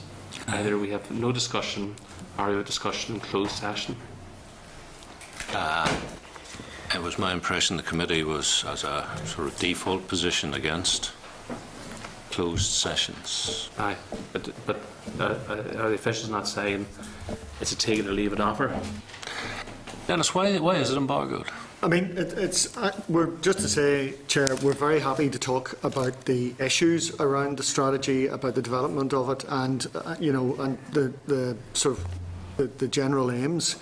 I think the issue is that we don't have clearance from ministers to talk about the actual detail of the document, and it's nothing more or less than ministers are very keen that when they make an announcement that they do it in a planned way, and they don't want the document really going out in bits and pieces. I suppose that's really the message we're getting from ministers. And I suppose the other issue as well is that we've worked very closely with the Commissioner for Older People on this, and they'd be keen to involve the Commissioner for Older People as well in the launch. So that's part of this. So I think it's I mean, just the only thing I would say, I was here at the previous session with the committee, and just to give the committee some reassurance about this, we have We received a letter after the session, and we received feedback during the session, and we have used all of that. And in fairness, one of the things that we were encouraged to do was by the committee was to engage with the sector, and that's one thing we've done.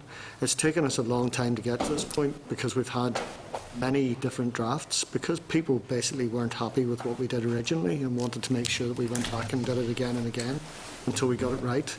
So that's where we are now. So it's nothing more or less than the fact that ministers wish to announce this, and that's where we can't talk about the detail, but very happy to talk about the general principles or anything. Well, you're happy to discuss the process in open session? Yes, happy, very happy. I mean, Chair, there is a proposal on the floor, and I think you're pledged to take that proposal. Yes, I will come to that.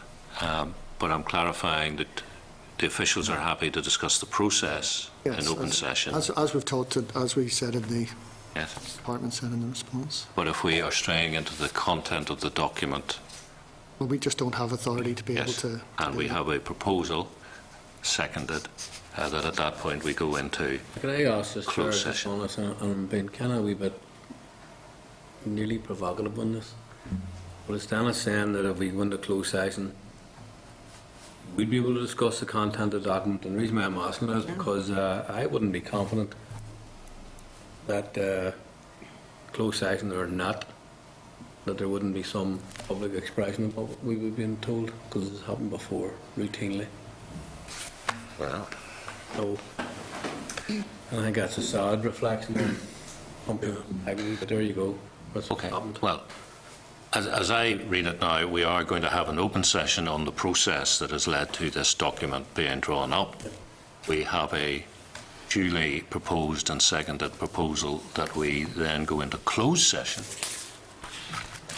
to discuss the content of the document. So I will ask now members to indicate if they are in favour of the proposal coming from Mr Spratt and seconded by Mr Robinson, by a show of hands.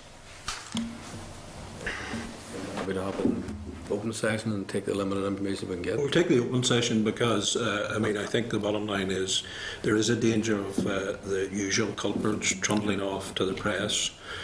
So if it's not discussed, the embargo bit can't be discussed then, the content of the document, and then that prevents anybody from trundling off and doing their usual tricks that we are so well used to in this committee now.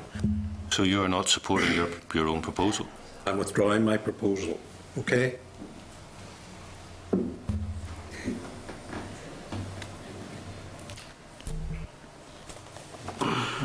So are we now having closed sessions? But if that's the only way OFMDFM prepared to communicate with the committee, then I think we have to accept that option. The alternative is that we end up having conversations about any policy that might be imminent. The height of the committee's role is to discuss the process around the policy, not the content of the policy. And that's us feeling our statutory function.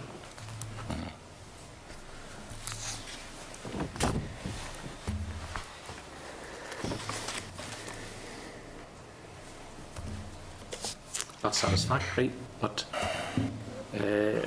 needs must, it seems to me. We do something in public and we do something in private.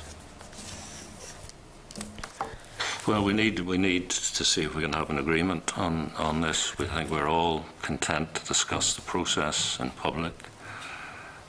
I am reluctant to go into closed session, but are we having a formal proposal that we don't have a session at all on the content?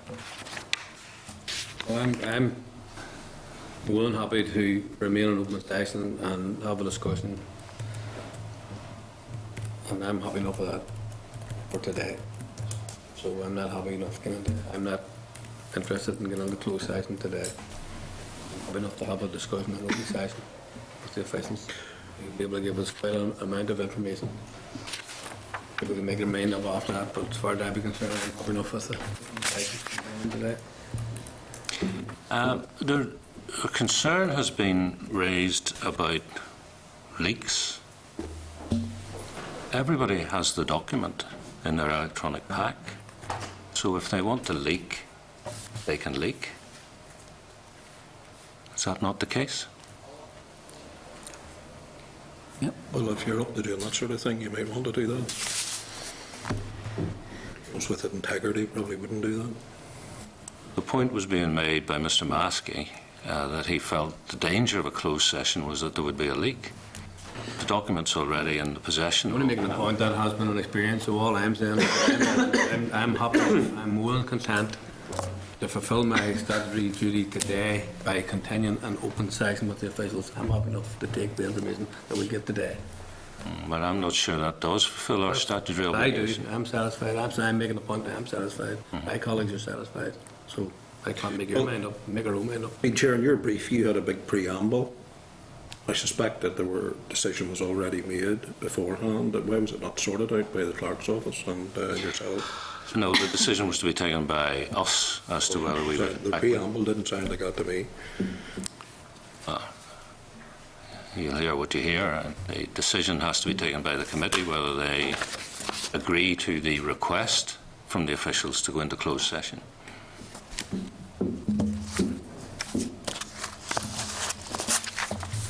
If we are not discussing... I thought the request was only based on if we want to have certain information, we would do it in closed session. Yes, if we want to discuss, the content of the document, and I do,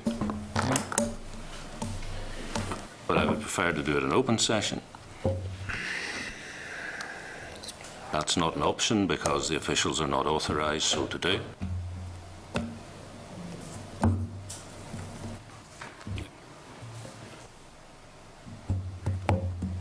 I propose we continue in open session.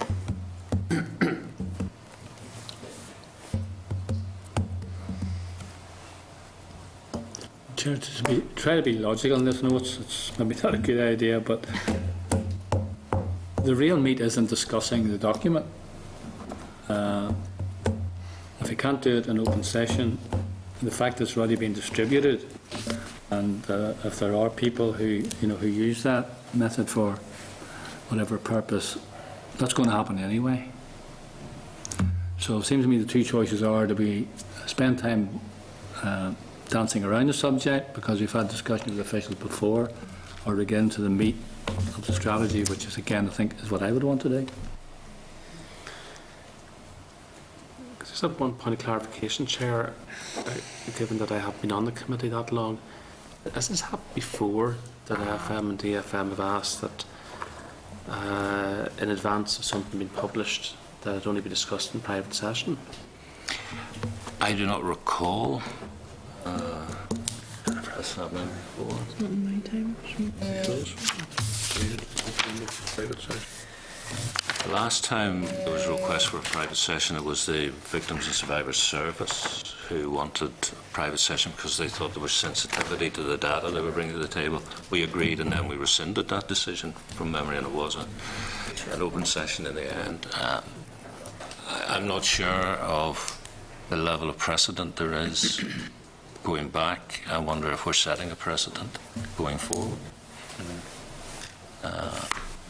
Is this a first? Is this a one-off, or is this a change of approach from OFMDFM heretofore? I don't recall a similar situation, but that's not that it hasn't happened. I just don't recall it, to be honest. And I mean, I don't get a sense that it's a fundamental shift in policy. That's where we are on this issue. We've been given a level of authority to go ahead and talk about the process in open session, but ministers were keen that the actual document itself was discussed in closed session. Or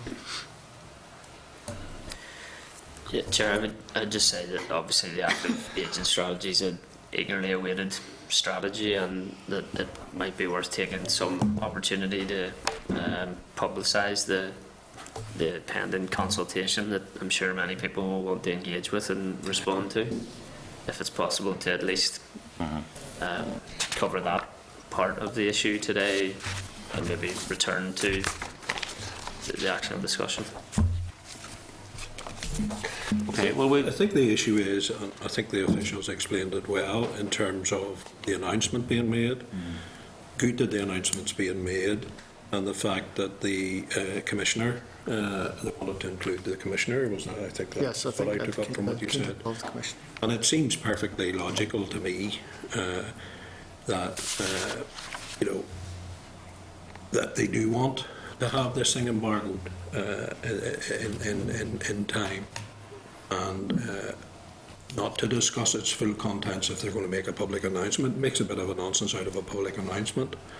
And I mean, we've been well used to waking up to Good Morning Ulster tomorrow morning and somebody on saying they were speaking on behalf of all of the committee, whenever that's not the case on certain issues, and I'll leave the individuals on the committee to decide who they might be, but I can understand.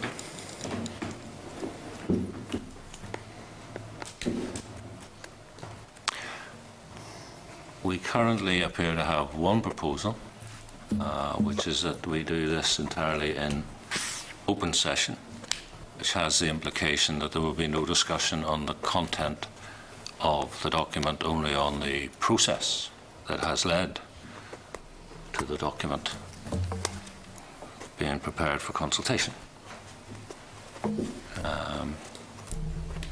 Can I ask the members how they feel about this proposal? Chair, I could see a value in doing that, in that it could serve the purpose of publicising the upcoming opportunity for people to respond to the draft strategy. But I take on board the concerns that are held around why a closed session is discuss the content, but I don't think those concerns should block using today to make get some sort of information out there in the public domain around what is soon to be an opportunity for people to contribute to achieving a good older person strategy. Okay, well, I'm taking a different view on it, Deputy Chair. I think I'd be reluctant to go into closed session, but could live with it. I think not discussing the content at all gives me a difficulty. But that is the proposal, that we have an open session, so I could ask for a show of hands of those who would like to proceed with an open session with the limitations that we have discussed. 3. Go ahead. 4.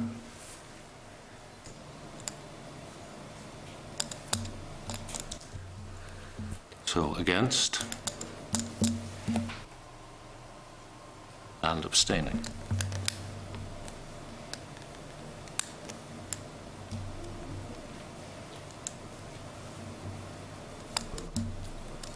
So where does that leave us? Down. Okay.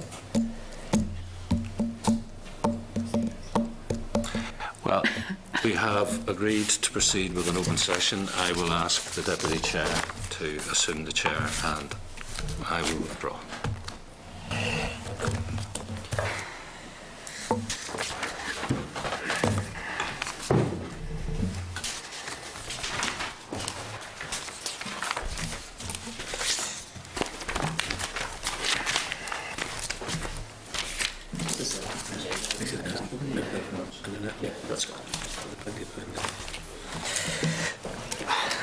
Okay, members. Agenda item 7 then, turn to the active ageing strategy consultation. The purpose of this session is to receive a brief in relation to the process that has brought us to the publication of the consultation document. And Dennis, as I said, perhaps in the midst of some disagreement around this particular session, if we could at least achieve good release of information in terms of the consultation that is soon to be launched and how the public and organisations are going to be able to engage with that draft document to ensure we achieve, which I assume is the ultimate objective here, of a robust older person strategy for Northern Ireland. Okay, thank you very much. If you're happy enough, can I say a few words just to start off with? Go ahead. Just to thank you for the opportunity to brief the committee. Just to introduce myself and my colleagues, Margaret Rose McNaughton and Suzanne Allen, who work with me on this. We did have a briefing session with the committee on September 2011. And basically we had a number of points that were raised by the committee at that stage, which we have responded to. Particularly, there was a concern about the name of the strategy. It was at that stage it was a good place to grow old. There was an issue about looking at global best practice, and we've obviously been working with the Commissioner on that and making sure the Commissioner's been looking at international best practice. The committee asked the Department to consider if there was a requirement to bring forward legislation for the provision of goods and services in relation to age discrimination, and there are proposals in the programme for government, although again people will know that there are issues around defining the scope of that. But nevertheless, there was a response to the committee's request there.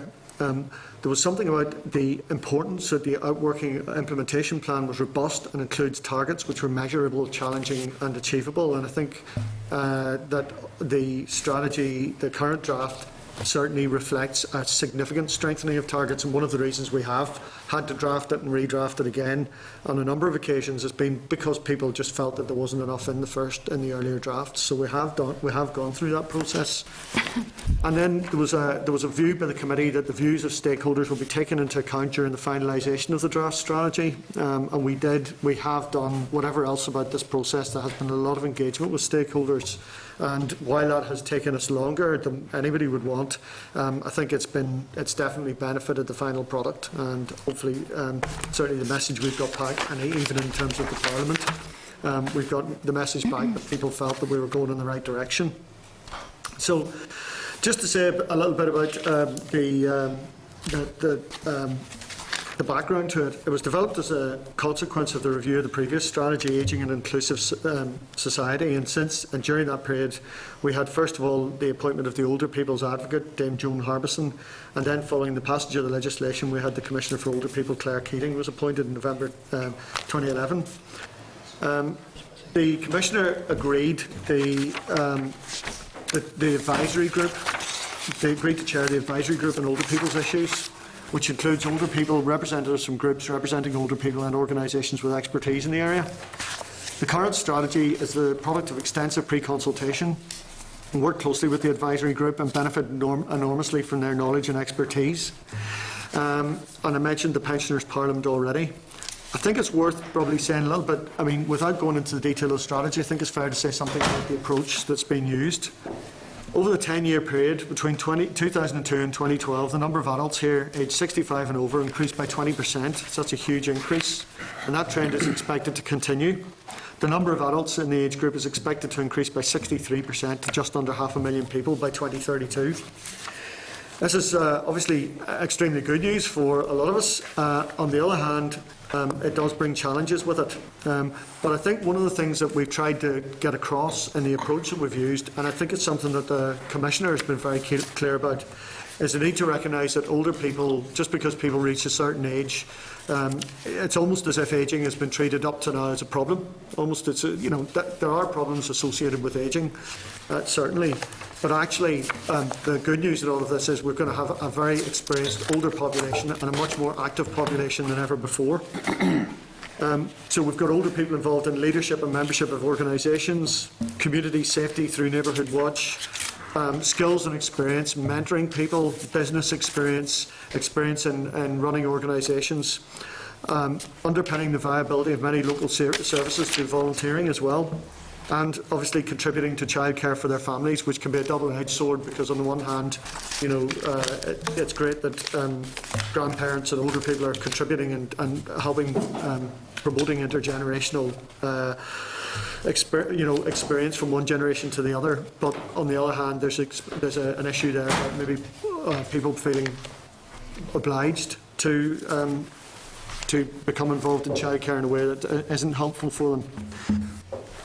The issues that we do need to address are around poverty and fuel poverty, the need for better and more adaptable housing, better access to transport and continuation of free travel, health and social care provision, education, access to leisure opportunities, better employment opportunities, and I suppose a recognition that people are going to be employed much longer, and obviously freedom to live without fear of crime. I mean, these aren't necessarily new issues. Certainly the Commissioner will have brought some of these to your attention, particularly the fear of crime, which to some extent is a fear more than it's not necessarily reflected in reality, despite the fact that there are some very serious cases where older people are the subject of crime. But it's important to deal with both the subject of it and the concern. So these are the sorts of issues that we're trying to do, but we're saying that basically that active ageing, ministers are saying active ageing is the most effective way to maximise the benefits of people living longer and to minimise the problems that some older people will face. It's all about early intervention. Again, if you look at a lot of, there's a huge growth in people having lifetime conditions, diabetes, heart conditions, chronic obstructive chest conditions. All of these sorts of things need to be tackled earlier on to ensure that people are healthier when they do get into the later years. The strategic aims of the strategy are based around the United Nations principles for older people, and again that reflects the views of the committee previously. And we'll be looking to use the sort of approach that we've used with delivering social change, which is rather than having long action plans with hundreds of objectives which basically restate what departments are doing already, to try to find additional measures that will make a difference over and above what mainstream services are doing. That's not to say that it isn't important to address these issues through mainstream services, but it's also about making sure that we're actually adding a bit of value. So just to say a wee bit about the consultation, following the launch of the strategy, and we're expecting the strategy to be launched later this month, we'll issue notification to the launch event to the committee, and we'll be very happy to have members to attend. We'll promote the consultation and share details of the events through the Commissioner for Older People, Age NI, Age Sector Platform and our advisory group, as well as umbrella organisations for rural and urban social and community groups. We've carried out an initial quality screening exercise on the strategy, and this will also be subject to public consultation. We're very happy to meet with groups to discuss the strategy at their request and to make documents available in a variety of formats. A shorter version of the strategy will be produced for ease of use by consultees, and we propose, if you agree, to report to you on the findings of the consultation in June. Following consideration of the consultation responses, we aim to finalise the strategy for launch in the summer. When the strategic aims are finalised, we'll identify appropriate targets in conjunction with departments, and our statisticians will prepare a detailed document with the most appropriate indicators and measures to monitor the implementation and achievements against the targets of the strategy. That's not to say we haven't done a lot of the groundwork for this already, we have, but it's just it's reflecting the fact that there is scope for change both today, and there's scope for change once the consultation is underway. The strategy will be monitored through the Delivering Social Change framework and also by the advisory group chaired by the Commissioner for Older People, so it's not just a case of the group staying in place until the document is finalised. Ministers are determined that the strategy will make a real difference to the quality of life for older people here, and that active ageing will enable as many people as possible to enjoy the benefits and rewards of life for as long as possible. And obviously anything I've said doesn't preempt additional engagement with the committee if you feel that's helpful during the consultation period, if there are views that you wish to bring back to us. And again, I would refer back to the work that the committee did with us around delivering social change, where groups were brought in to look at issues, and we're very happy to participate in anything like that as well, if that's helpful to you. So I don't know if that gives you at least a flavour of what we're trying to do and what we're trying to achieve through the consultation, Chair. Okay, Dennis, thank you. The original consultation was expected in around April 2012, is that right? Yeah. That's right. Yeah. Okay, so we're almost 2 years on from then. Can you give a bit of a concise explanation as to what impact you think that has had on older people? What benefit has been gained by extending that 2 years, and the reason for it? Well, I think it is important to say that mainstream services. I think the first thing I would say, I have said already, that one of the reasons why we have had to go back to the drawing board a number of times was people weren't happy that we had enough in it, and they felt that there needed to be more meat in terms of additional actions and outcomes that we needed to get into the document. But in terms of the impact, it's important to say, obviously mainstream services have been running during that period. It's not that things have stopped and they've been waiting for the strategy to happen. And I think one of the important things I would not understate is people have said through the Commissioner, and the Commissioner said it to us, that people feel listened to. And I think that is a really important point here. Part of the problem, to be fair, is that as a stakeholder group, one of the issues with older people as a stakeholder group is sometimes there's an issue there about actually increasing expectations, and the Commissioner has made no apology for working with with older people on that front, because sometimes there's actually too much acceptance of what's there already. So I think, in fairness, I would not want to give the impression that the dialogue that's happened with stakeholder groups has, it's an important and valuable thing in its own right. I also think, it's worth saying that we have had a lot of engagement with departments during the development of this process. So, for example, initiatives that are underway already around benefit uptake, for example. We have had a lot of engagement with DSD. They are working up proposals. They've been working that up as they've been going along. So, even just the act of doing this, I think, actually influences what departments are doing. And some of those umbrella groups, organisations you'd have been consulting with during that time would have involved the likes of the Pensioners Parliament, yes, I'm sure, for example. So, right. Are those... What's the view of the organisations that you've been extensively engaging with in relation to that 2-year delay? Sorry, can I just say, first of all, sorry, I should have said this. I don't accept. I'm not saying for 1 minute. I would not want to give the impression for 1 minute that it's acceptable that there's a 2-year delay. I think it would have been great if we got it into a position where people would have been happier with it first.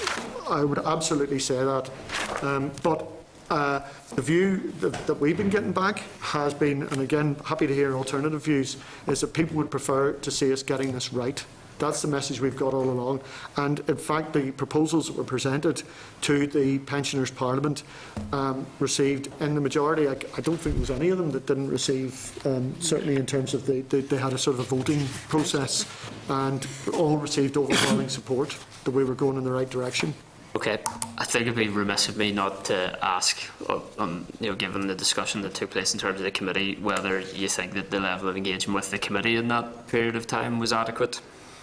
Well, we'd always look at doing things differently, and in fairness, I suppose what part of the problem with this is we have been working on the basis of we hope we were in the right position, and then we thought, well, we'll be coming back to the committee. Each time we thought we had a kind of a substantive draft that we were ready to come back to the committee with. Had we got this done earlier, yes, we would have been in a good position to engage with the committee. With hindsight, maybe we could have fitted an additional meeting with the committee in. In fairness, we're always concerned that we don't want to waste the committee's time coming back with something that needs to be developed further because we have more work to do on it. But there's always a balance there. So maybe we do need to do more engagement with the committee, and we're happy to sign up to that if that's helpful. Okay. You list some of the key issues there to be actioned as well, the key themes, and I'm sure other members know from engagement with Pensioners Parliament what some of the key issues are facing older people as well. So we look forward to seeing the proposed way to address those issues in a more strategic manner. Do you have a more specific date in terms of when the consultation launch is likely to occur, and how the committee can support that launch? I'm not sure. Do we have the date finalised at this stage? I think we're still actually just in the process of finalising those, but certainly the committee will be notified, and we can offer an actual invitation to the committee. We need to get the venue resolved as well. Well, we expect it to be before the end of February, certainly. We expect it to be before the end of February. Okay. No further questions, members?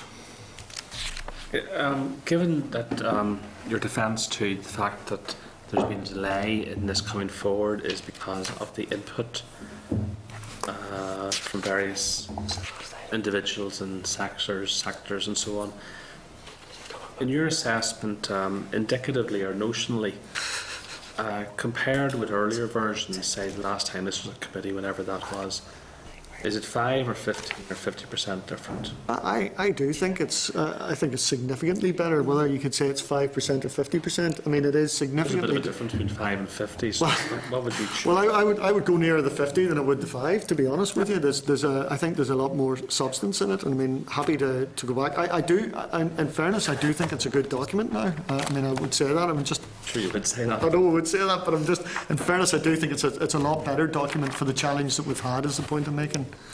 Is it going to be launched with the Commissioner for Older People? I think that would be the intention, to involve the Commissioner. Oh, absolutely, yes. I think that's one of the main reasons why we're very keen just to make sure that she is around whenever the launch takes place. In terms of actually the changes to the document, I think one of the things the Commissioner will be very pleased with is that it's actually written now in a more user-friendly fashion. That previously it had been kind of quite difficult to read, but I think this time around, and certainly the feedback that I'm getting from some of the age groups, is that actually it is easy now for them to read and understand what it is we're actually planning to do. Okay, Alec Maskey. Charles, it's just a brief point. I mean, but a last discussion. I think it is unfortunate that we end up in sort of distraction discussions around timeliness and so on and so forth. I do think it would be important if officials are able to sit down with the chair of this committee periodically to work out a much better, streamlined, respectful engagement with the committee, to be honest with you. I just think it is important. I do think there has been some improvement. And clearly what's most important is the outworking of the development of strategies and policies and so on. But I do think the chair has routinely complained, as has the committee. So I would like to see some type of a quality engagement with the department and the chair of this committee. We can't just tackle these things head on. Could I just respond to say that we're very happy to find any way to improve this process that we can, and also to reiterate the fact that we very much respect the views of this committee, and we do want to make sure that that comes through in our communications with the committee, and to apologise again for if our communications have not been at the level that helps the committee to do its job. Okay, Dennis. It's obviously an extremely important issue in terms of the older person strategy. You were present for the difficult discussion around permissibility of discussing the content of the document. Perhaps you could maybe take that away with you, consider whether it's possible to communicate with the chair in terms of how to rectify that situation. There was obviously significant concern as to why it was necessary to have a closed session in relation to that issue. I think it's important that we've used today's meeting to publicise the forthcoming consultation and the publication of the document, opportunity for organisations, older people, any people to contribute to the consultation. I'm sure the committee will want to play an active role in that, and perhaps we can consider inviting some of the key organisations along to committee to hear their views in relation to the document as well. But if you could maybe have a consideration as to how you could communicate with the chair in relation to the difficult issue today in terms of requiring a closed session, I think that would be helpful. Yeah. But thank you for your presentation otherwise. Thank you. All right, thank you. Thanks very much. Yeah. Okay, members. Perhaps we can come back to that when the consultation process is live, in terms of some of the organisations that we're all familiar with, in terms of Pensioners Parliament, Age Sector Platform, Age NI, in terms of engagement with agreeing a robust strategy for older people in Northern Ireland. The last agenda item today is agenda item 11, the Ombudsman's proposal, which is in closed session. If we can move into that now. This is the Northern Ireland Assembly, Committee Room 30.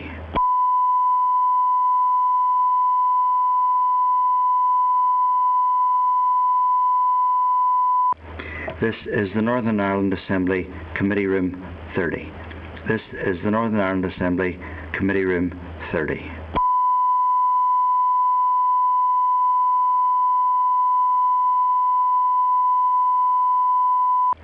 This is the Northern Ireland Assembly, Committee Room 30. This is the Northern Ireland Assembly, Committee Room 30.